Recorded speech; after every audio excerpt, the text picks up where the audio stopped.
Hey guys, I just wanted to talk to you a little bit this afternoon and share a story that the Lord showed me. Um, there was a pastor in the early 1900s who went out one morning and he's for a walk in this little town, and he sees a young boy, probably 7 or 8 years old, and he's got a cage full of little sparrows, little birds that he's probably caught with a trap or something, and he's jabbing a stick through the cage and he's hitting these little birds and just making them scream, and feathers would fly and he would laugh. And so the man walks up to the boy and he says, "Son, why are you doing that to the birds?" And he says, "Oh, I love to hear them scream. I love to see their feathers fly, and I love to poke them with these sticks, and I just enjoy it." And he says, "Well, what are you going to do with these birds?" And he says, "Oh, when I get home," he says, "I pull all their feathers off and I hear them scream more, and then I feed them to my cat." And this man, who is obviously moved in compassion for these little birds, he didn't want to see them tortured and killed. He says, "Well, son, what could I give you for those birds?" And he says, "Oh, you don't want these birds. There's birds everywhere. These are my birds." He says, "There's birds go over here and they're flying there. You just go catch them over there in the field for free." And he says, "No, son, I don't want those birds. I don't want those birds. I want your birds." He said, "Would you sell them to me?"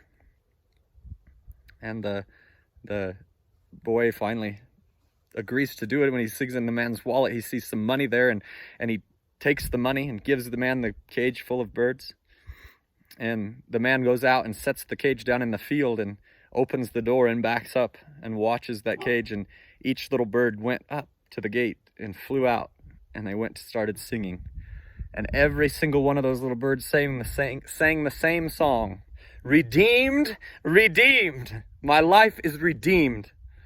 You see, so the devil had us like those little birds in a cage, trapped, beating us, torturing us with addictions, with problems, with fears, with doubts, and he made our feathers fly. But Jesus came.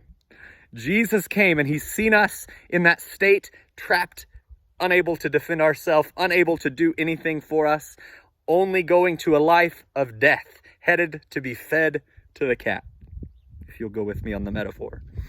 We're headed to be dead. But Jesus came, and he bought you with a price. He bought you with a price, and not just silver or gold, not just money. He bought you with his precious blood that is eternal, that cannot be corrupted. I'll read to you in 1 Peter 1. Verse 18 says, "For you know that your lives were ransomed once for all from all the empty and futile ways of life handed down from generation to generation. It was not a ransom payment of silver and gold which eventually perishes, but of the precious blood of Jesus Christ, who like a spotless, unblemished lamb was sacrificed for us." And so today I'm telling you, you are free if you believe in Jesus. You are free from every sickness. You are free from every disease. You are free. And so I want you to increase your faith for who he is and what he wants to do for you. And I declare to you right now, freedom, liberty, because he redeemed you with his precious blood, I